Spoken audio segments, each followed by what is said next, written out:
pelos caminhos da América, Latinoamérica.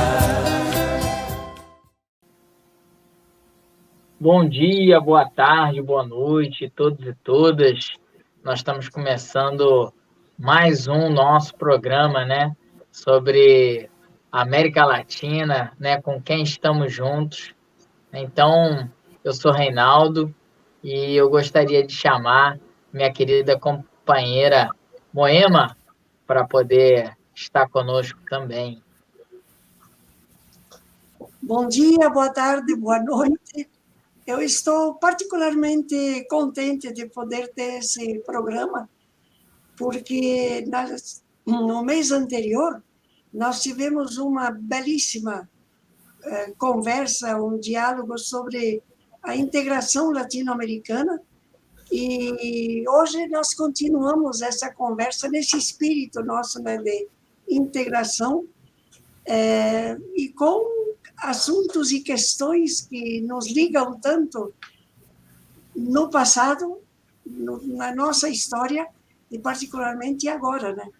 E nós vamos ter, nesse momento, né, também a possibilidade de ter uma contribuição muito especial, porque para falar de Colômbia, nós estamos aqui com um companheiro colombiano que atualmente vive aqui no Brasil, Maurício Álvares.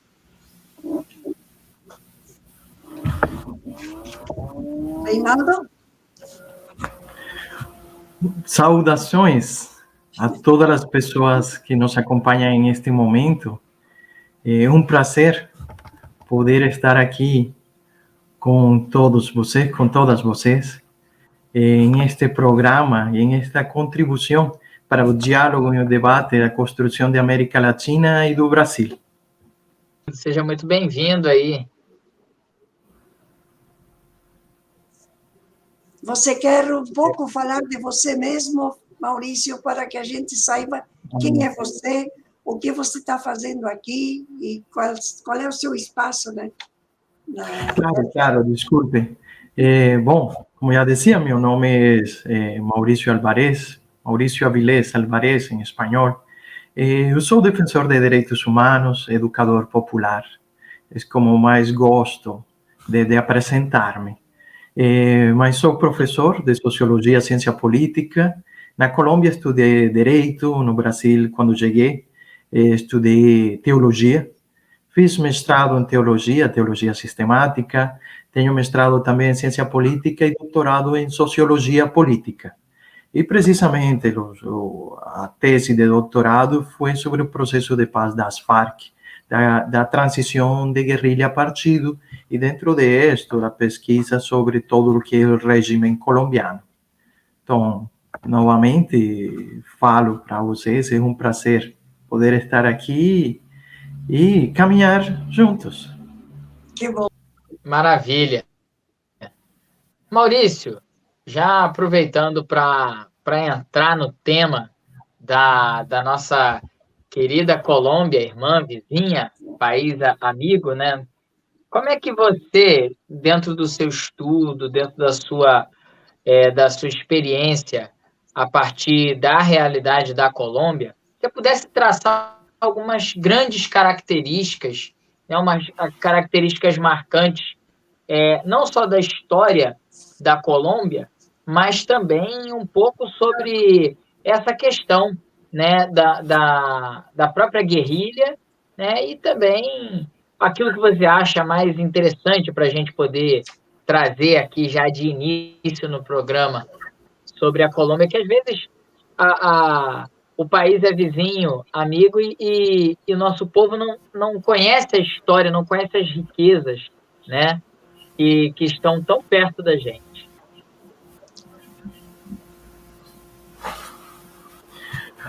Pois é, a Colômbia faz parte da América do Sul, somos do mesmo continente da América Latina, temos uma história em comum, muitos sofrimentos, mas muitos sonhos e muitas construções em conjunto. Nas particularidades da Colômbia, o primeiro que eu diria é que a Colômbia é um regime eleitoral genocida. no comporta las características de una democracia, ni siquiera en términos de democracia liberal. Colombia tiene 200 años de historia republicana y se sumergió, por decir mejor, dentro de una dominación de la represión após la muerte de Simón Bolívar en 1830, que no século XIX significó más de 10 guerras civis entre los dos partidos tradicionais que se constituyen, Partido Liberal, Partido Conservador, que en verdad era la disputa de las oligarquías colombianas. En 1854 teve a possibilidade de a construção de uma revolução artesã. Os artesãos levam em uma insurreição popular em Bogotá ao governo, ao último de los generales de la guarda del grupo de Simón Bolívar, José María Melo, um general indígena que toma o governo, mas só dura uns meses, porque depois as oligarquias liberais e conservadoras, apoiadas pelos Estados Unidos em 1854, tomam Bogotá, vão a sitiar Bogotá, vão a massacrar todos os artesãos, o povo de Bogotá, e a depor o governo popular que se estava construindo. Essa repressão segue durante todo o século XIX. A Colômbia se constitui em um país agroexportador, em uma economia dependente do café, inicialmente, e do extrativismo na atualidade. Não desenvolve fortes indústrias, tem um capitalismo dependente, subservir ao imperialismo dos Estados Unidos desde o início do século XX. Isto vai significar muitas repressões, vai significar muita expropriação de terras. E isso leva a fortes levantamentos camponeses na década de 1920 e 1930. Camponeses e movimentos indígenas, onde se destaca Manuel Quintín Lame. E vai ser a construção do Partido Comunista e um movimento de caráter nacional popular que vai ser a União Nacional de Esquerda Revolucionária, por uma liderança que vai ser Jorge Eliezer Gaitán, e que vai ser depois a liderança que vai conseguir unificar os setores populares na Colômbia, em el tempo em que emergia o populismo na América Latina, em que estava Perón, estava Getúlio Vargas, em que se davam os processos também em Equador, em México, e que a Colômbia, com Jorge Eliezer Gaitán, tem essa possibilidade na década de 1940. E era considerado o candidato do povo. Ele tinha um lema onde dizia: eu não sou um homem, sou um povo. E dizia que se ele traía ao povo, que o mesmo povo tinha que rebaixar ele e superar ele. Porque não era, porque os dirigentes não podiam ser superiores ao povo, e que o povo tinha que lutar contra a oligarquia liberal e a oligarquia conservadora. Mas em 1848, prévio a eleições desse ano para a presidência, ele é morto. E já era conhecido que ele seria o novo presidente da Colômbia por todas as manifestações, o apoio popular que tinha. Depois, em documento desclassificado da CIA, se sabe que a CIA, que Estados Unidos, quando isso não existia, a CIA ainda, mas as agências de inteligência, de repressão de Estados Unidos, em apoio com a Colômbia, são os que assassinam, com o governo colombiano assassina Jorge Eliezer Gaitán. Esse ano, na Colômbia, dias posteriores, vai constituir-se a Organização de Estados Americanos, a OEA, e isso se utiliza também para reprimir. Ali começa um período na Colômbia que vai ser conhecido como a violência. Esse período deixou mais de 300.000 pessoas assassinadas, mais de 1 milhão de pessoas camponesas, em sua maioria deslocadas pela violência. Detalhe, na década de 1940 a 1950 na Colômbia, seus habitantes eram em torno a 11 milhões de habitantes, total da população colombiana.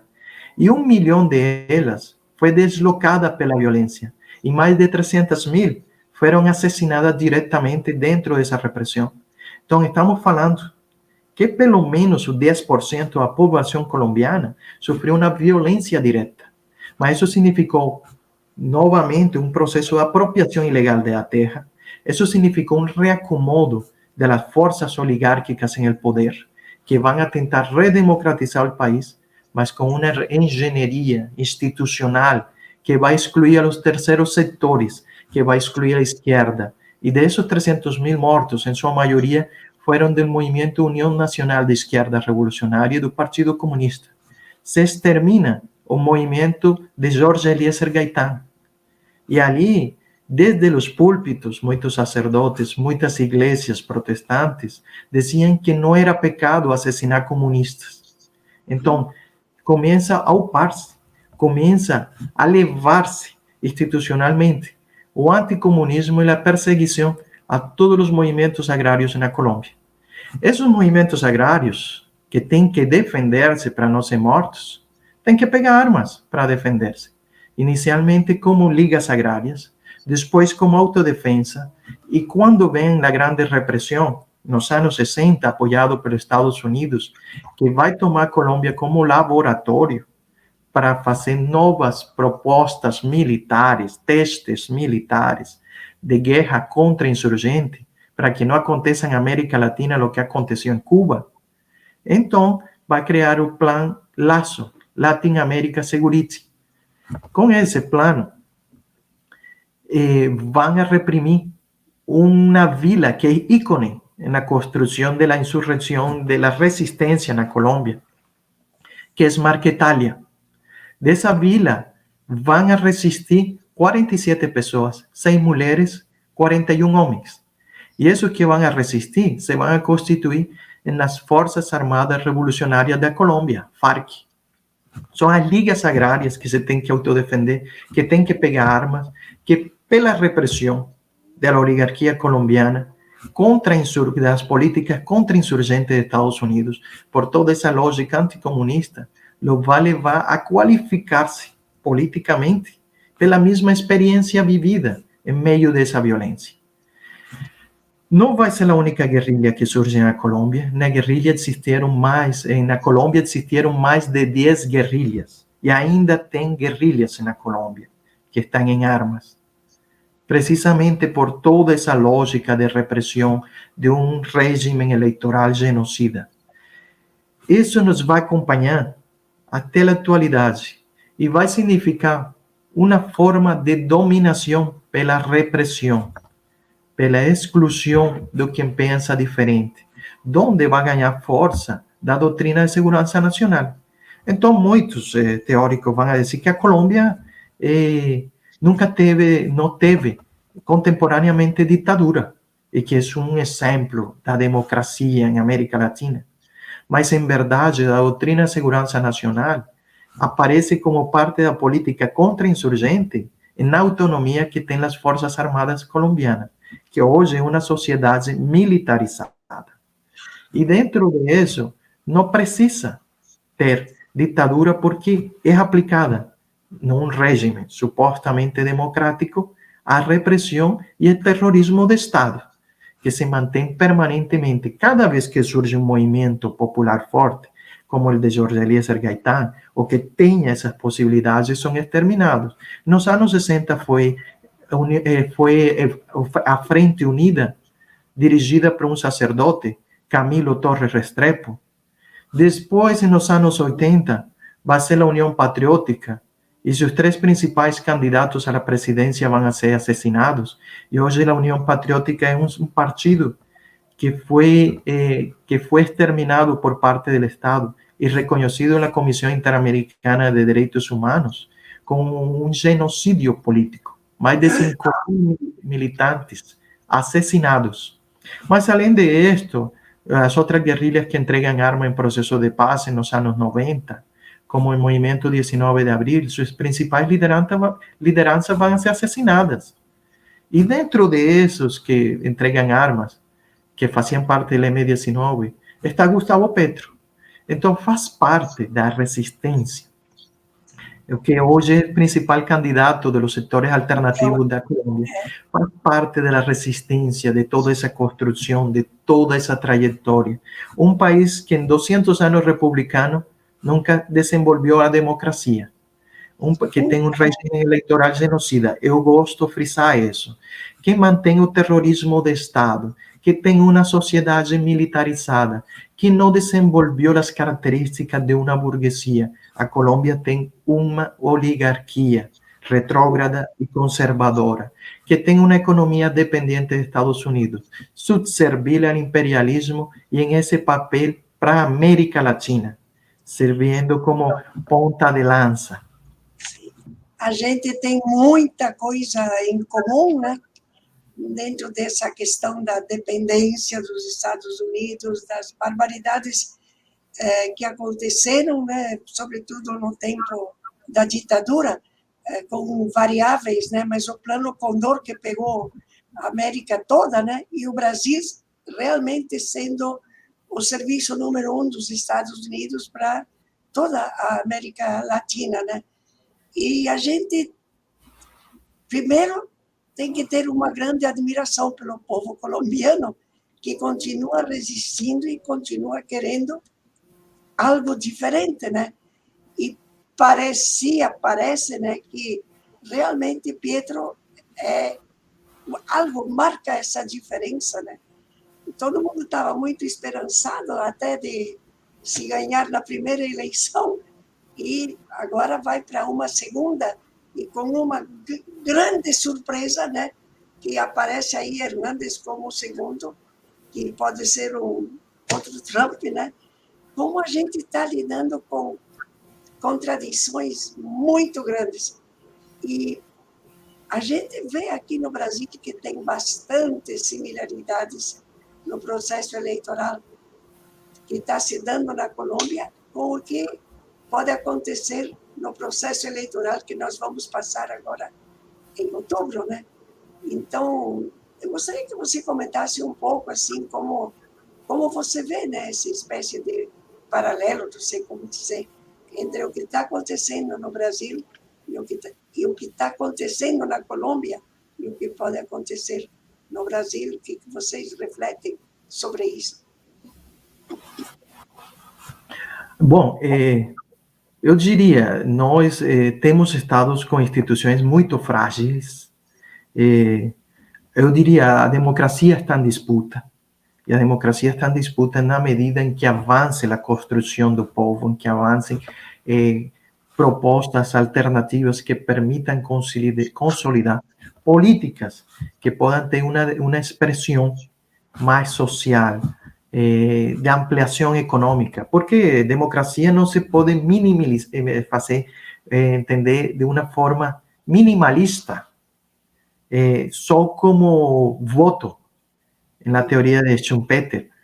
Há que entenderla de forma ampliada, essa construção democrática, e mais nas características da América Latina e das necessidades de nossos povos, ter uma construção própria. Esse reconhecimento da América Latina e de reconhecermos latino-americanos é um processo que também está em construção e que há que seguir aprofundando, de sentirmos em essa mesma história. Brasil não é diferente por ser de colonização portuguesa a lo que se viveu nos países que foram colonizados, que foram massacrados por la colônia espanhola. Temos uma mesma história, temos uma mesma identidade. E o reconhecimento e a construção dessa identidade é a que nos vai abrir sendas para a construção de um continente que possa ser soberano, que possa ter democracia e que possa construir justiça social e que não dependa dos Estados Unidos. Desde os anos da década de 60, quando se dá a ditadura em Brasil, isso vai significar uma quebra para a América Latina, pelo peso que tem político, econômico, Brasil para o continente. O Brasil tem um papel fundamental no continente, na relação geopolítica do continente. E na década de 60, isso significou o avanço de tudo o que foram os regimes ditatoriais em América Latina. E depois o Plano Cóndor, né? Que foi toda essa repressão para desmontar qualquer movimento popular, qualquer organização de esquerda. E todo o que foi tem essa construção forte da teologia da libertação. Essa relação geopolítica, essa relação que nos une, que permite construir esses laços, se mantém. Estamos em um ano muito importante. Estamos em um ano muito importante que novamente começa a ter uma nova correlação de forças para o continente da América Latina. Foi Boric em Chile, mas já está o governo da Argentina, já está México, voltou Bolívia, e tem outros países que também são significativos e que são bastiões da resistência. Para alguns polêmicos ou não, mas que são bastiões da resistência, começando com Cuba, Nicarágua, a Venezuela. Agora a Colômbia tem a possibilidade, nesses 200 anos de história republicana, de repressão e terror, de construir um governo alternativo, que nunca tivemos. É um processo de amadurecimento de los sectores alternativos de izquierda, progresistas, de poder construir uma frente ampla, que chamam Pacto Histórico. Muito disso se foi aprendendo nesse diálogo com Chile, com Uruguai, com o processo do Brasil. Mas ali, a princípio, tentamos ganhar no primeiro turno das eleições, que foi o 29 de maio. Para alguns, o fato de não ganhar o primeiro turno lo tomam como se fosse uma derrota. Mas faz parte da construção de uma matriz de opinião da classe dominante. A mídia, eles a utilizam dessa forma. Porque nunca na história da Colômbia, um movimento alternativo de esquerda conseguiu 40% em um processo eleitoral, menos da presidencial. E isso foi possível agora. O Petro dobrou a votação que teve em 2018 para esse mesmo primeiro momento. Então, isso mostra como se está consolidando um projeto. Se a Colômbia acontece isso também vai mostrar-se simbolicamente como um novo momento para a América Latina, porque a Colômbia sempre foi a contramão, contracorrente da América Latina. E sempre esteve em el uso de ser a punta de lança para Estados Unidos e de controle em América Latina. Isso pode ajudar também na relação com o Brasil. Mas o processo, comparando com o processo do Brasil, o que diria é que o candidato que surgiu à direita e que tenta mostrar-se como outsider, o antissistema, tem algumas relações de parecido com o Bolsonaro, na medida que assume esse modelo de Donald Trump e que tenta ser o antissistema, o anticorrupção, o mal encarado, o que não tem medo de falar palavrões, porque é assim que supostamente o povo entende, e que descarta a política tradicional por ser corrupta. Mas que, em verdade, detrás disso, o que se esconde é esse projeto autoritário, esse projeto de repressão, e que oxigena aos políticos tradicionais e que mantém o status quo. Então, por exemplo, tem coisas parecidas na política dele. Tem um candidato que vai aparecer comendo frango com farofa e que diz que não precisa assumir o discurso institucional. E o candidato na Colômbia, Rodolfo Hernández, o dia que tinha que aparecer no debate para as presidenciais, manda uma imagem onde ele está comendo na beira da estrada manga, para dizer, não, eu estou aqui com o povo comendo manga. Então, a princípio, o uso dessas imagens tenta mostrar um caráter popular, e eles tentam explorar um caráter popular de direita, aliás, de extrema direita, que em verdade faz parte desse uso de guerra de baixa intensidade, de guerra híbrida, de terceira, cuarta generación que se da desde Estados Unidos en la búsqueda de asumir nuevamente el control de América Latina como su patio trasero o quintal de ellos, y que hoy no tienen la misma fuerza para establecer hegemonía.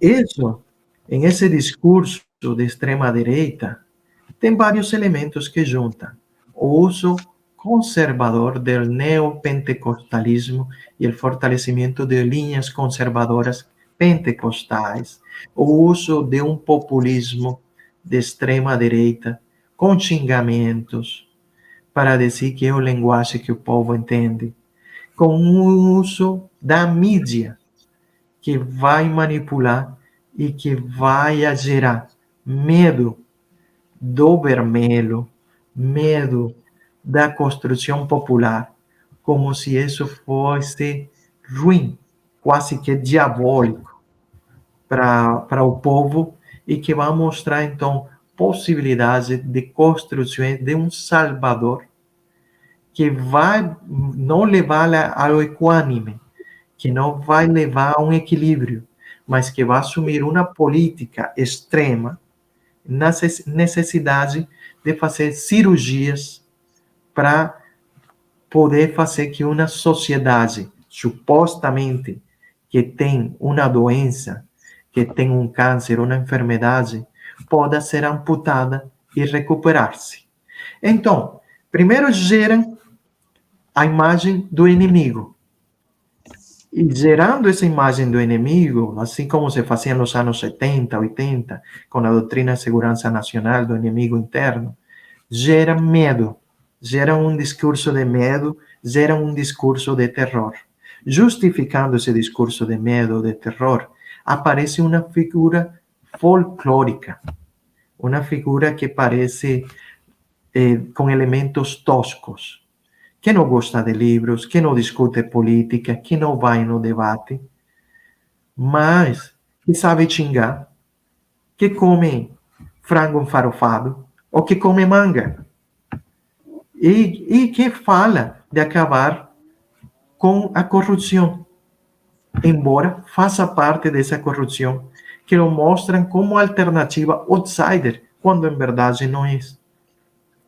Então, mostram, a partir do medo, do terror, da manipulação, que é essa matriz de opinião mediática, possíveis soluções, que vai ter custos, mas os custos necessários para superar o que eles vão considerar o câncer simbólico, utilizando cores como vermelho, utilizando frases chavões, onde vão a dizer é contra ditaduras, procurando democracia, mas não nos explicam em esse caso o que consideram democracia, porque o único que consideram democracia é o voto, mas não consideram democracia ampliação econômica, reforma agrária, saúde para todas as pessoas, acesso à educação. Então, é um elemento muito restrito que deixam para esse entendimento. Em esse caso, Rodolfo Hernández se mostra assim na Colômbia e tenta gerar o inimigo hoje com o Petro. Já não é as Farc, porque a Farc fez um processo de paz, entregou arma. Então a Colômbia tem que gerar um novo inimigo. E inimigo que dá medo, que é quase o demônio. Então é uma imagem que criam assim do mal, que lo fazem com Petro. Por outro lado, isso já se viu aqui, em tempos eleitorais do Brasil, utilizar camisa vermelha, podia, dependendo do lugar onde estivesse, podia ser xingado e até podia sofrer violência. Então, é uma receita, uma fórmula que se vai dando e que se tenta aplicar em diferentes países. E que se vai repetindo e acomodando as características de identidade de nossos povos. Isso se faz com um bombardeio de informação permanente, isso se faz com manipulação, com uso de mentiras, com discurso simples. 3 palavras que dizem é corrupto, vamos lutar contra a corrupção, e um xingamento. Você, para explicar isso em contra, necessita ir ponto a ponto, desmontá-lo. Então, você vai utilizar muitas mais palavras que o chavão que eles usam de dizer é corrupto. É um filho da puta, porque falam até esses palavrões assim, desculpem, eu também tenho que usá-los, mas a forma que eles o fazem. Então, deconstruir isso é um processo mais lento, que para nós é um rio de formigas, porque não temos a mesma mídia, não temos o mesmo poder dessa classe dominante. Então, esse jogo nos bombardeia, gera medo e gera uma matriz de opinião para expressar isso com voto.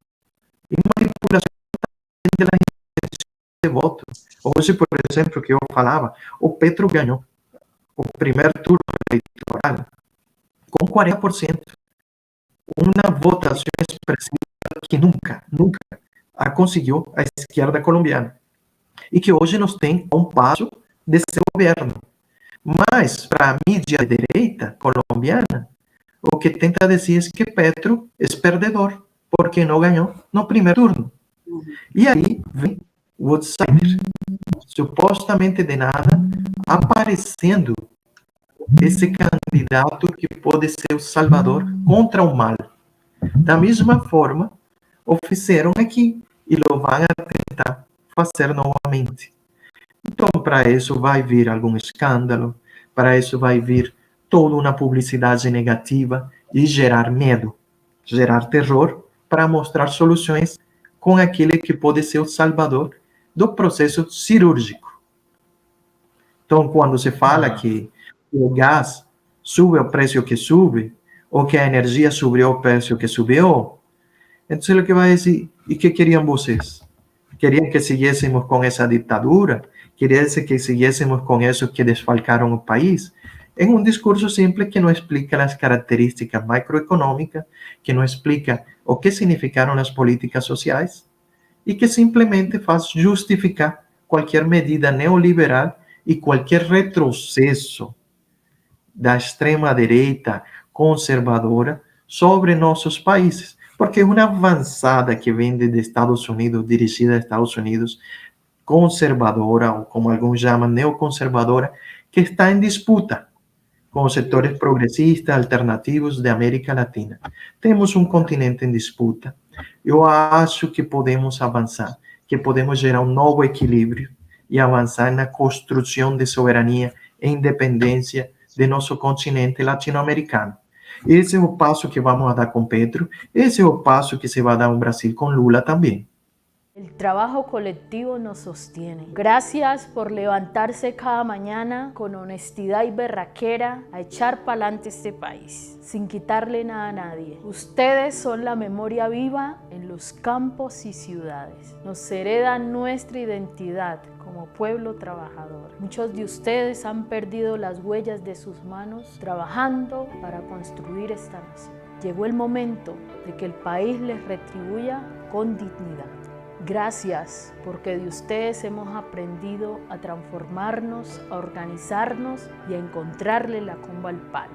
Eso nos ha hecho resistentes y valientes. Gracias por trabajar por nuestro bienestar y los lazos que nos unen. Este 19 de junio vamos a votar por las oportunidades para nuestra juventud, por el derecho a tener una vejez con dignidad, por el sostenimiento de nuestras empresas y salarios dignos, por construir lazos de confianza, por cultivar la paz y cosechar la alegría. Vamos para adelante, mi gente, que sí se puede. Vamos a vivir sabroso.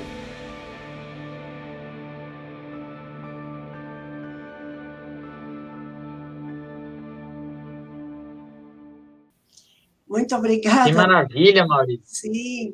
Ui, pena que há tão curto tempo, né? Continua, então, Reinaldo. O que você gostaria de saber mais do Maurício?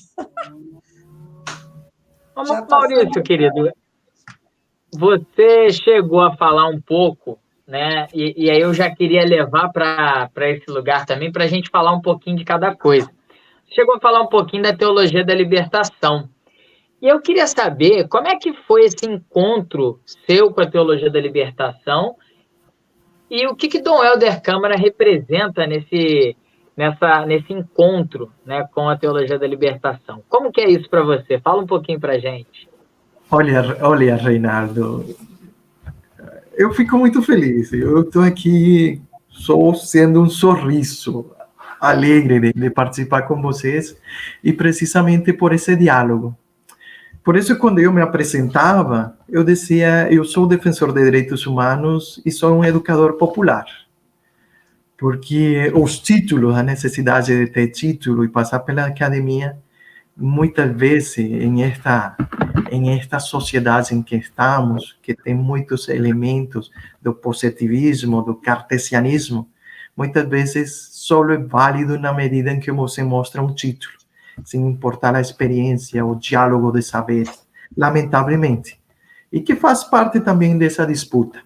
Quando eu dizia que era educador popular e defensor de direitos humanos, é que eu venho de uma origem camponesa, da Colômbia profunda, das periferias colombianas.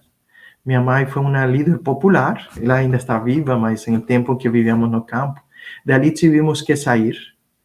E quando chegamos na cidade, eu consigo começar a estudar direito, mas era um momento também de uma forte repressão, em que começa a dar-se um deslocamento forçado massivo. A Colômbia tem mais de 8 milhões de pessoas deslocadas pela violência. E a maioria são camponesas. E na cidade em que eu vivia, Barranquilla, chegou muita gente deslocada pela violência. As igrejas inicialmente se organizaram, diferentes igrejas, católica, presbiteriana, igreja luterana, começaram a organizar-se para poder atender esta população. Um grupo de estudantes que já estavam vivendo também repressão nas universidades, no movimento estudantil, nós vamos mais a trabalhar direitos humanos com as comunidades que vêm junto às igrejas.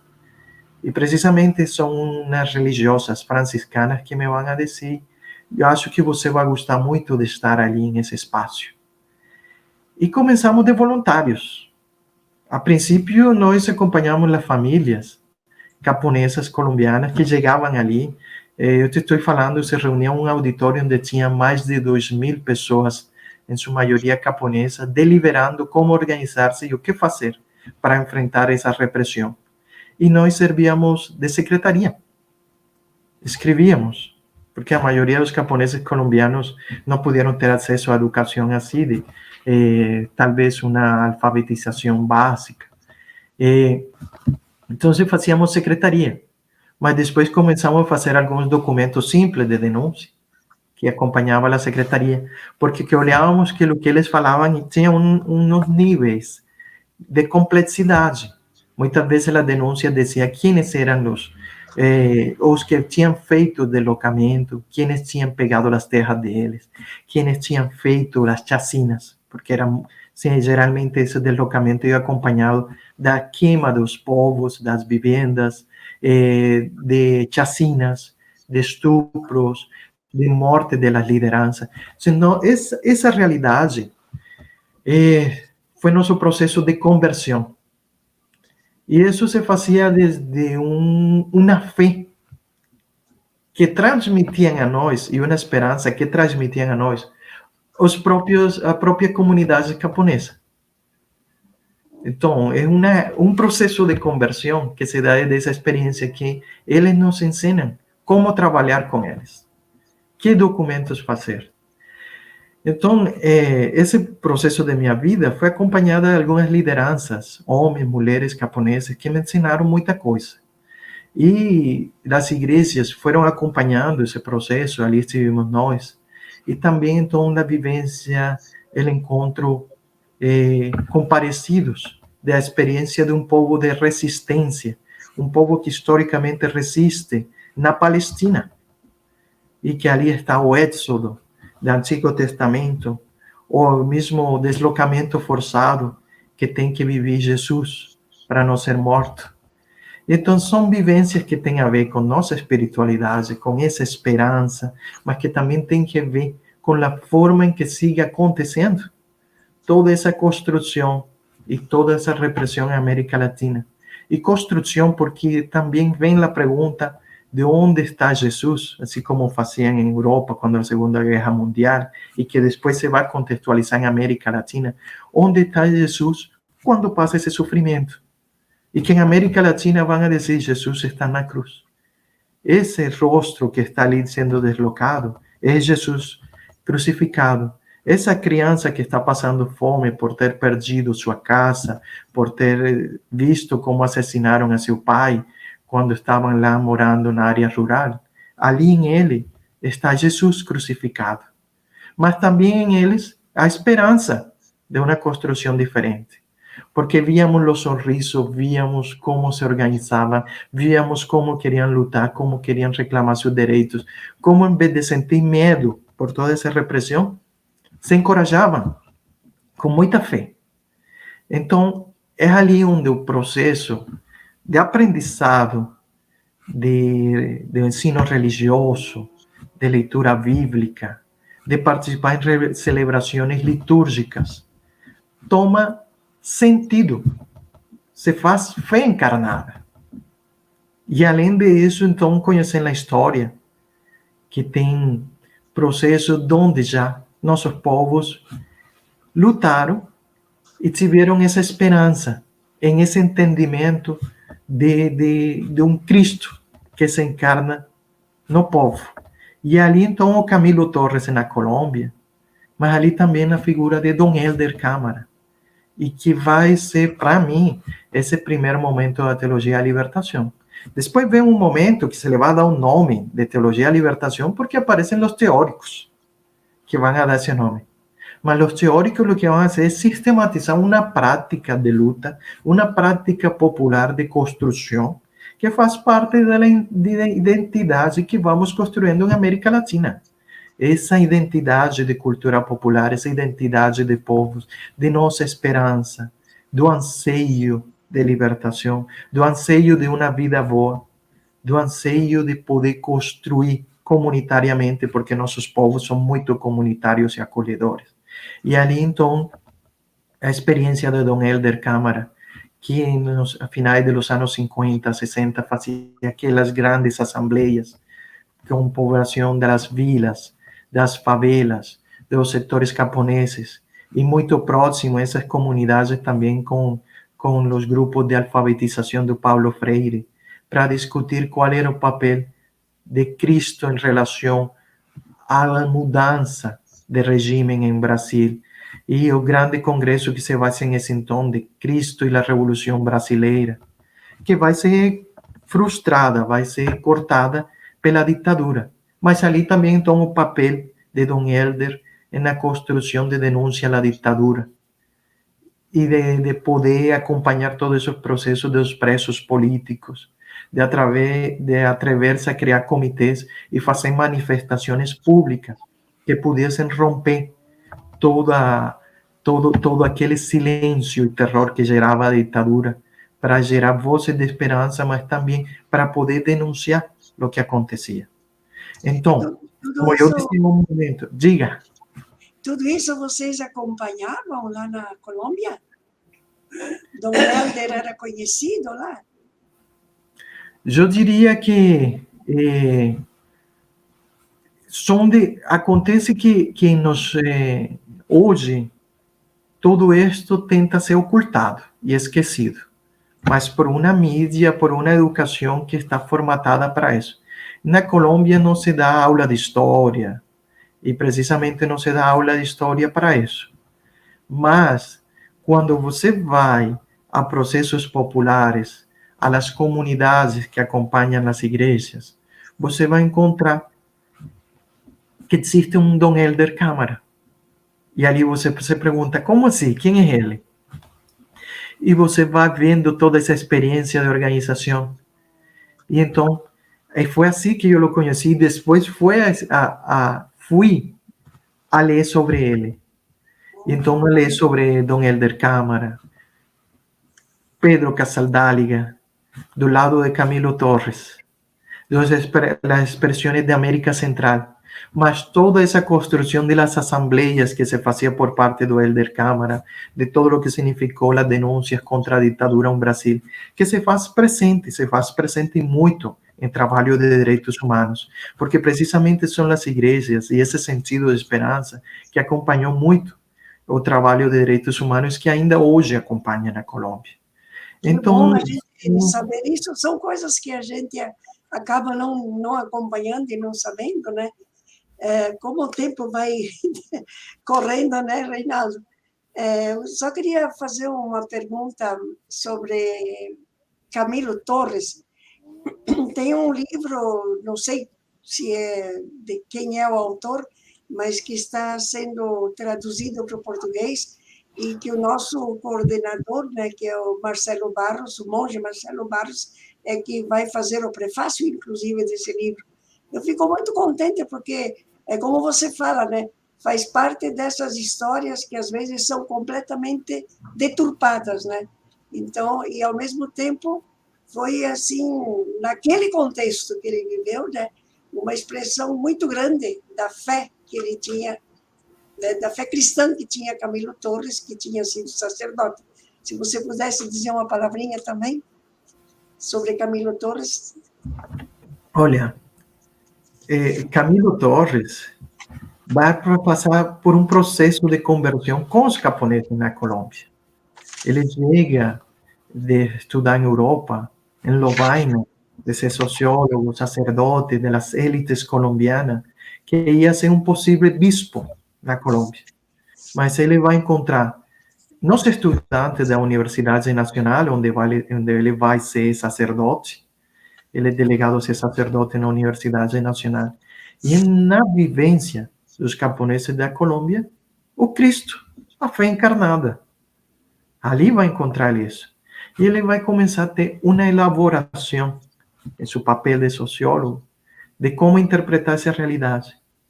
Mas também uma experiência de espiritualidade que o leva a agir, a uma praxis.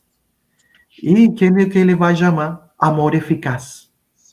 E amor eficaz, que para ele não é caridade, é o ágape, que não é da esmola, é o amor incondicional.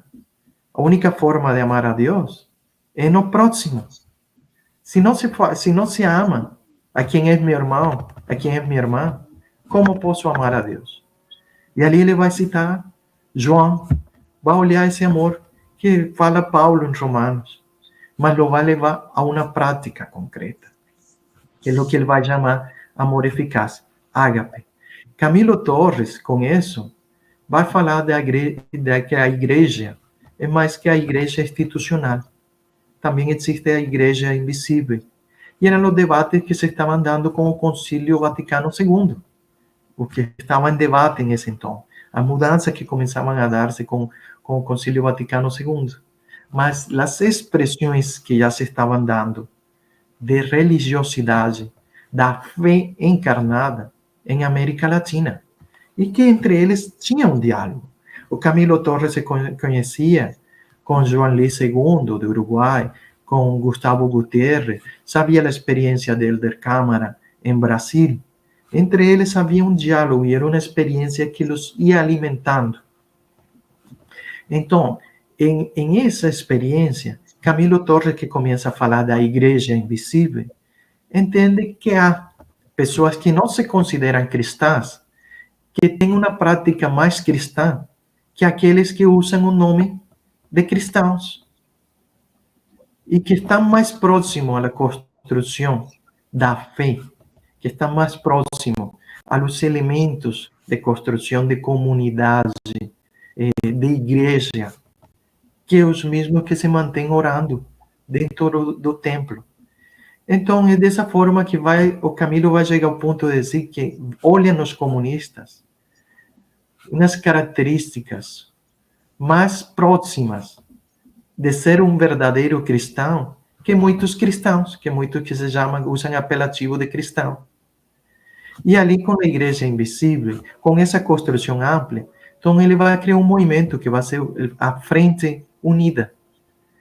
E depois de Gaitán, é quizá quien consigue unificar tantos sectores alternativos, populares, de izquierda na Colômbia. O Camilo Torres tem que pegar em armas, porque ele vai viver uma forte repressão. E aquele então era como a liderança que despertava toda essa esperança para o povo colombiano. O Camilo Torres privilegia a praxis, não a teoria. Ele não é um teórico da teologia da libertação que fica olhando desde a janela para um morro e escrevendo desde ali, ou dando palestras. Camilo Torres tinha uma praxis, porque era a fé encarnada, concreta, com o povo, sendo parte do povo. Não sendo teórico do povo, não. Sendo parte do povo. E, obviamente, era de sua época. Era nos anos 60, tinha passado a Revolução Cubana. Perante essa repressão que vivia na Colômbia, foi ficando sem opções e teve que tomar as armas. No, entra o Exército de Libertação Nacional e um primeiro confronto, ele é morto, lamentavelmente. Alguns consideram isso erro, mas o que eu diria mais que erro, as condições históricas concretas em que ele teve que viver, foi fechando para ele todas as opções. Ele foi... a institucionalidade católica na Colômbia não permitiu que ele seguisse mantendo suas funções como sacerdote. Ele foi desautorizado. E ele dizia que a consagração sacerdotal era algo dado por Deus e que ele ia seguir sendo sacerdote não por uma institucionalidade, sino por a vocação que Deus dava em ele. E porque essa era uma consagração que ele tinha perante o povo. E que ele assumia isso em sua praxis. E a repressão do lado disso, a estigmatização, na qual foi acompanhada pelas mesmas igrejas, o deixou a ele sem possibilidade de construção legal, institucional. E ele foi abocado, foi levado a um beco da luta que era um caminho estreito, que era a luta armada. E que a América Latina se mostrava como esperança e resistência, como possibilidade de construção em aquele então. Então, eu não considero que foi um erro. A mesma repressão da Colômbia, as mesmas condições da Colômbia, o levaram a pegar em armas. Lamentavelmente, ele morre no primeiro confronto. Porque também ele era citadino de umas condições de sacerdote que era diferente a ser um camponês. A maioria dos guerrilheiros na Colômbia eram camponeses, são camponeses. Então, viver em essas condições não lhe dava, tendo mais de 30 anos, não lhe dava a preparação física para adaptar-se rapidamente ao que era viver no mato e ser um guerrilheiro. Ali se perdeu a possibilidade da unificação de toda a esquerda colombiana. O que hoje poderia dar-se com o que é o pacto histórico, com Gustavo Petro e Francia Márquez. Mas isso não significa que, passado esse momento, não se mantenha o legado. Porque o camilismo, Camilo Torres, se convirtió não só em mártir das causas populares de nossa América Latina, sino se convirtió en un símbolo, se convirtió en una causa y exemplo para a luta de América Latina. E isso foi nos anos 70 em toda a América Latina, mas ainda é hoje. Isso está vigente e não se pode desconhecer, e há que seguirlo alimentando, por lo que significa sua esperança, por lo que significa sua construção teórica, mas teórica desde uma praxis, não é só teoria. É o que ele iba vivenciando e a partir de lo que ele iba vivenciando, iba escrevendo. O que significa o ágape encarnado, o que significa amor eficaz, como entrega incondicional na procura de construção do reino. O reino que é histórico, o reino que está presente, que é aqui e agora. O reino que só pode encontrar-se em aquele Cristo que está crucificado e que está em aquela pessoa que sofre, que é necessitada, que passa pela violência, que é reprimida, mas que também luta. E ali a esperança de salvação, da graça de Deus. E isso o fazia Camilo Torres. E isso está presente hoje ainda com Camilo Torres. Que Porque bom. isso também nos leva a dizer que teologia da libertação não é a construção teórica.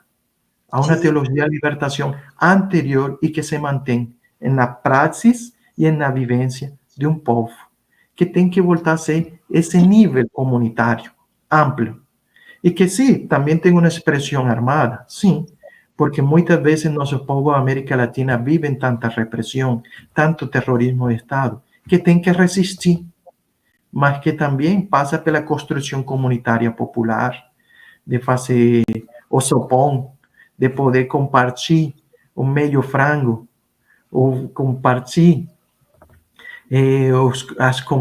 os alimentos agroecológicos, que se faz como resistência das comunidades camponesas que resistem ao agronegócio, que também se faz por compartilhar nas expressões populares de nossos povos indígenas, quilombolas. Porque ali em essa expressão espiritual, ali em essa expressão comunitária, está o sentido da fé encarnada. Sem importar o nome que se lhe vá a dar, mas ali está encarnada para essa libertação, para essa esperança e a construção de uma América Latina distinta. Essa América Latina que ninguém lhe vai dar nome de fora, que é o nome que nós vamos a dar desde nossa construção, desde nossa soberania, desde nossa esperança e desde nossas identidades diversas e plurais, como povos que se reconhecem e que querem construir sua própria história. Maravilha. Reinaldo, como ressoa isso em você?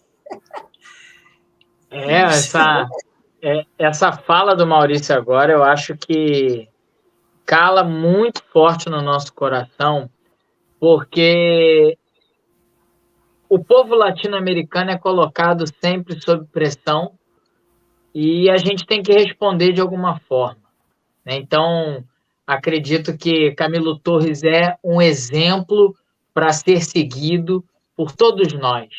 A sua prática e não essa teoria que às vezes deixa a gente travado no que a gente tem que fazer e a gente tem que agir. E a ação concreta, real, material, histórica é exatamente o exemplo de Camilo Torres. Maurício, querido, poxa, que partilha maravilhosa. Eu vou passar agora para a minha querida Moema, para ela fazer a nossa finalização aqui e depois você poder fazer também a sua partilha final. Que maravilha, muito obrigado mesmo. Muito, muito obrigado, Maurício. Foi muito legal a gente poder ter esse diálogo, né? E, inclusive, dando continuidade a essa ideia da integração latino-americana. A gente não ama o que não conhece, né? Então, quanto mais nós formos nos conhecendo e vendo os pontos comuns que a gente tem e as coisas que a gente precisa partilhar para estar caminhando juntos, sempre, cada vez é melhor, né? E eu gostaria que você desse uma mensagem final, né? O que você deixaria como mensagem no final desse programa para nós que estamos aqui e para quem está nos vendo? Eu diria duas coisas para finalizar, e desculpem se me estendo um pouquinho. Primeiro, estamos em um momento de disputa desse sonho de América Latina, dessa construção, perante uma postura conservadora, guiada dos Estados Unidos, desse imperialismo que quer novamente nos controlar, nos dominar. E essa disputa, que eu acho que vamos a ganhar e que vamos a poder gerar uma nova correlação de força, passa pela vitória que vamos a ter o 19 de junho com Gustavo Petro e Francia Márquez na Colômbia. Porque é possível e vamos a ter essa vitória. Estamos a um passo dela. Igual, essa construção passa por a construção nas eleições em outubro no Brasil, com Lula, e fazer que volte novamente em essa construção ampla do Brasil sonhado, do Brasil que tanto ha mostrado resistência, esperança, luta para a América Latina, e que passa por Dom Helder Câmara, que passa por Paulo Freire, que passa por tantos mártires em nossa América Latina, anônimos que deram sua vida e que ainda com seu exemplo nos mantém acesa essa chama de esperança e de luta. O segundo que eu quero dizer é terminar com uma frase de Camilo Torres. As convulsões produzidas pelos acontecimentos políticos, religiosos e sociais dos últimos tempos possivelmente levaram os cristãos da Colômbia a uma grande confusão. É necessário que, neste momento decisivo de nossa história, nós, cristãos, nos mantenhamos firmes em torno dos fundamentos essenciais de nossa religião. O principal é o amor ao próximo. Aquele que ama ao seu próximo cumpre a sua lei, diz Paulo no livro de Romanos 13, 8. Esse amor, para ser verdadeiro, tem que buscar eficácia. A beneficência, a esmola, as poucas escolas gratuitas, os poucos planos de habitação, o que se chama convencionalmente de caridade, não basta para alimentar a maioria dos famintos, nem para vestir a maioria dos nus, nem para ensinar a maioria dos que não sabem. Temos que encontrar meios eficazes para o bem-estar da maioria.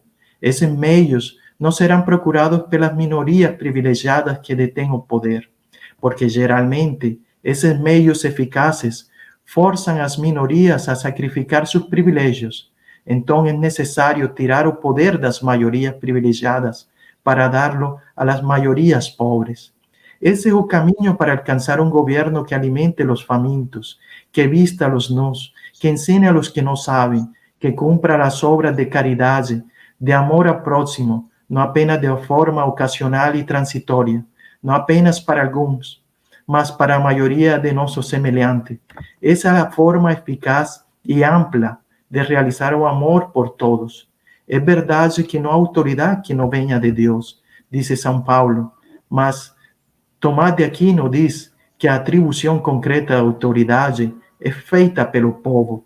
Isso lo diz Camilo Torres em Mensagem aos Cristãos, em 1965, e ainda tem vigência em essa construção, em esses sonhos, em essa luta que estamos levando à frente hoje, na atualidade. Então, eu quero agradecer a vocês e agradecer a todas as pessoas que nos acompanham em esta transmissão, por este momento e por esta partilha.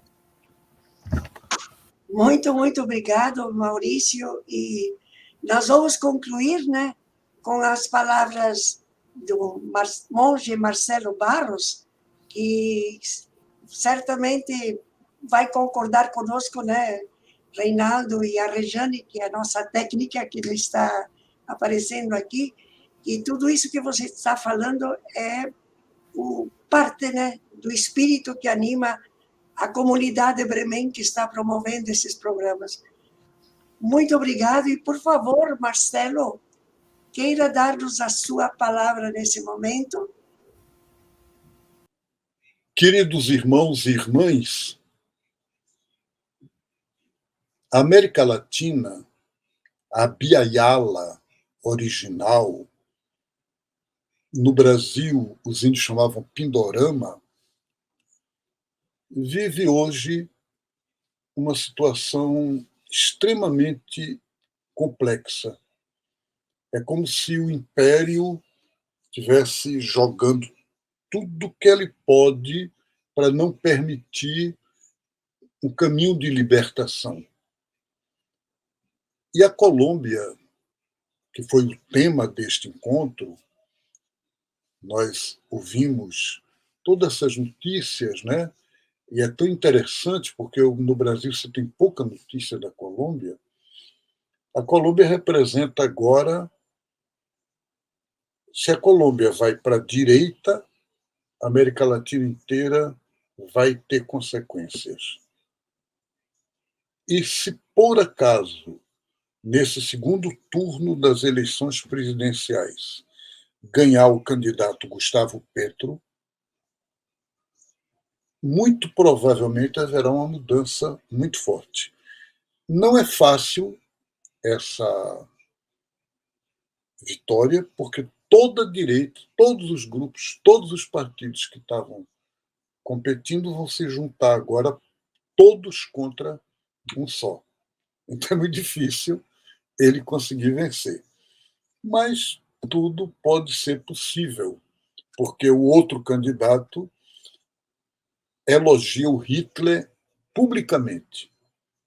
É de Bolsonaro para bem mais à direita, é ultradireita, direita. Justifica que a Colômbia teve 258 assassinatos só neste ano. Nós estamos nem no meio do ano ainda. Então, gente, 9 bases militares norte-americanas livres, independentes, que não é como se não fosse território colombiano, não obedecem às leis da Colômbia. E o governo concorda com isso.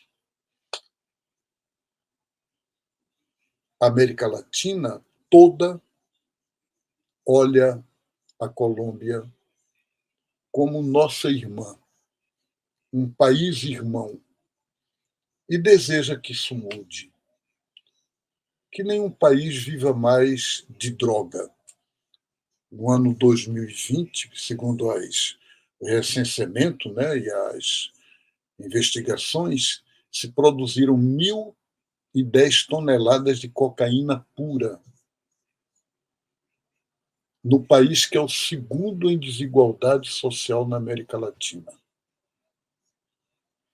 Então, eu queria propor uma espécie de energia de esperança, do esperançar do Paulo Freire, em que contra tudo e contra todos nós possamos dizer: pode ser diferente, pode mudar. E é um país que, originalmente, desde os povos originários que vivem ali, é um país de profunda espiritualidade. A Igreja Católica é muito tradicional e tradicionalista. Mas a Bolívia tem mártires. Tem pessoas que deram a vida. E eu queria aqui fazer uma homenagem a Camilo Torres, o padre que optou por se doar a uma luta revolucionária, e a gente pode discordar do método, mas, ao mesmo tempo, todo mundo concorda que fez isso por amor ao povo, por doação e por carinho. Então, que essa doação dele, que essa generosidade dele, que essa semente plantada gere frutos em nós, nos colombianos, mas todos latino-americanos, para construir essa pátria grande, linda e maravilhosa que é a Biayala. Continuamos juntos caminhando. Obrigada, Marcelo, pelas suas palavras. Obrigado, Maurício, novamente. E vamos continuando juntos. Reinaldo.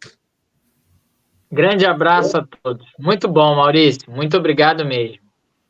Muito obrigado. Até, quem sabe, uma próxima também, né? Estamos juntos, sim.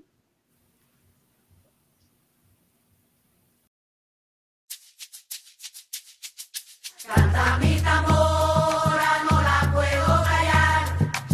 Así es como canta Colombia por la paz. Canta mi tambora, no la puedo callar. Así es como canta Colombia por la paz. Hoy quiero cantar para mi gente, por sus vidas celebrar, sentir que estoy presente.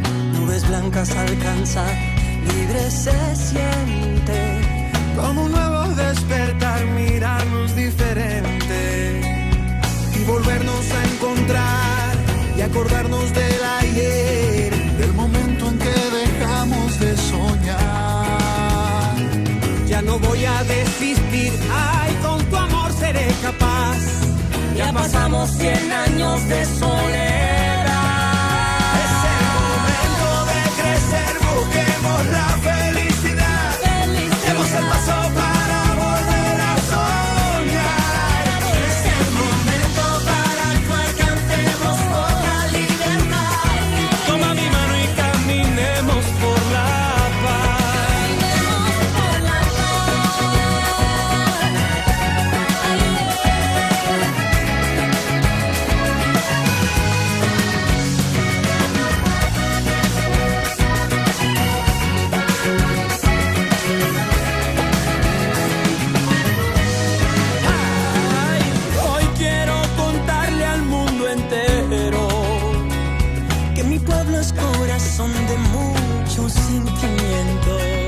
que ha sufrido el desamor de tanto tiempo.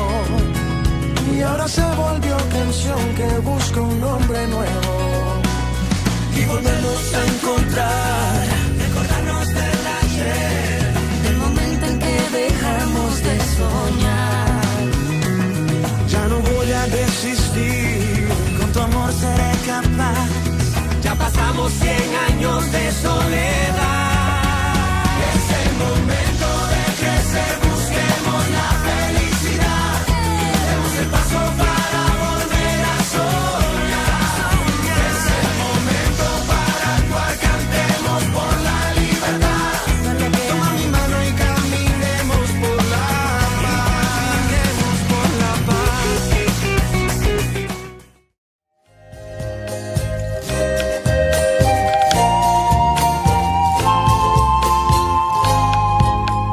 Pelos caminhos da América, pelos caminhos da América, pelos caminhos